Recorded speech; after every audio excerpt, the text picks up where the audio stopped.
পরিবর্তন চাইছেন? হ্যাঁ, পরিবর্তন চাইছি আমরা। কেন? এই যে আমাদের রাস্তাঘাট কিংবা কোনো সোলার লাইট সেরকম নাই এখানে।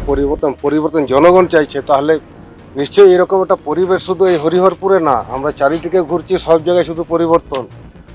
এইবার পাল্টাতে হবে।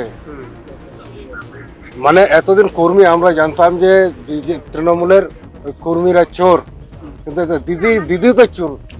মমতা ব্যানার্জিকে ভোট দেবেন না আপনারা এবার ঠিক করেছেন, তাই তো? কেন দাদা, কিসের জন্য? পাল্টানা দরকার, এখন পাল্টানা আচ্ছা, খুব জরুরি। শিল্প হবে কি করে? এখানে দেখে তো আমি বললাম তো যে এখানে প্রায় 6,500 উপরে শিল্প এখান থেকে চলে গেছে। 6,500 শিল্প যদি এখানে থাকতো তাহলে কত এইসব বেকার ছেলেপেলেরা কাজ পেত। তপন বিধানসভার হরিহরপুর এলাকায় যেখানে যুব সমাজরা বিজেপি প্রার্থীর সঙ্গে বসে আছেন, তাকে বিভিন্ন অভাব অভিযোগের কথা বলছেন এবং বিজেপি প্রার্থী একেবারে নিচে বসে তাদের সঙ্গে কথা বলছেন, তাদের যে অভাব অভিযোগ সেগুলো শুনছেন, মন দিয়ে তিনি শুনছেন।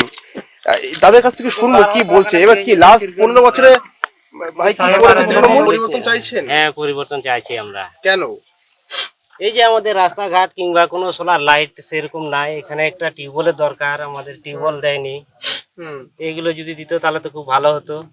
এবার যেহেতু আমাদের এখানে এমএলএ আসছে বিজেপির তরফ থেকে, আমরা তার কাছে কিছু কথা বলবো, এক দু কথা। এমএলএ এর সঙ্গে থাকেন তো সারা বছর? হ্যাঁ, থাকে তো। আচ্ছা, আছে।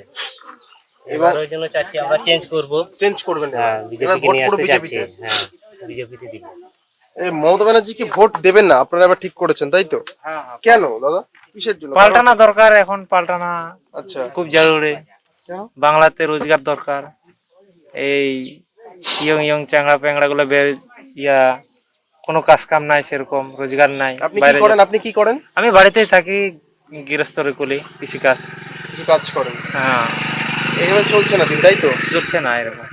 এখন পাল্টানা দরকার। 5 বছর শিল্প দেখি। দরকার কি? হ্যাঁ, শিল্প দরকার। হ্যাঁ, হ্যাঁ, 5 কি বলবেন? বছর শিল্প দরকার, শিল্প দরকার, শিল্প তো দরকার। শিল্প দরকার, শিল্প দরকার, শিল্প দরকার তো। হ্যাঁ, হ্যাঁ, এটা পরিবর্তন দরকার। চাইছেন পরিবর্তন? হ্যাঁ, অবশ্যই।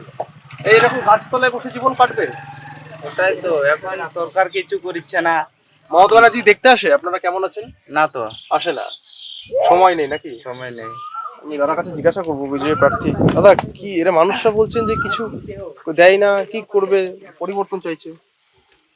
দেখুন, আমি তো আর বললাম না যে পরিবর্তন জনগণ চাইছে, তাহলে নিশ্চয়ই এরকম একটা পরিবেশ শুধু এই হরিহরপুরে না, আমরা চারিদিকে ঘুরছি, সব জায়গায় শুধু পরিবর্তন। এইবার পাল্টাতে হবে।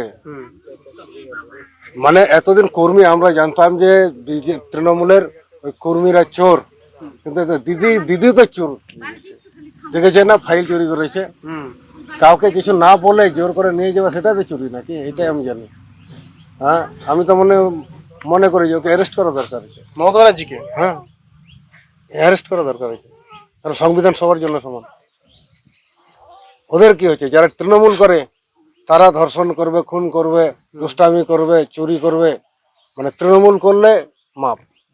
আর কোনো শিল্প নেই তাই বলছে। শিল্প হবে কি করে? এখানে দেখে তো আমি বললাম তো যে এখানে প্রায় 6,500 উপরে শিল্প এখান থেকে চলে গেছে। 6,500 শিল্প যদি এখানে থাকতো তাহলে কত এইসব বেকার ছেলেপেলেরা কাজ পেত।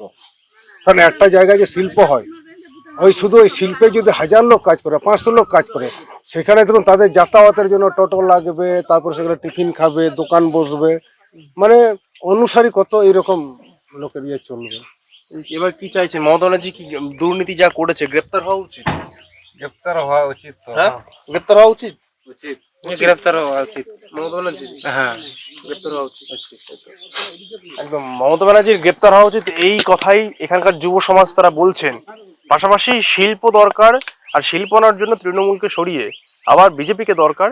অর্থাৎ পরিবর্তন চাই, রাজনৈতিক পরিবর্তন চাই, সামাজিক অর্থনৈতিক সব দিক থেকে পরিবর্তন চান তপন বিধানসভার যুব সমাজেরা। ক্যামেরায় সুরেশের সঙ্গে দীপন, আজ বাংলা।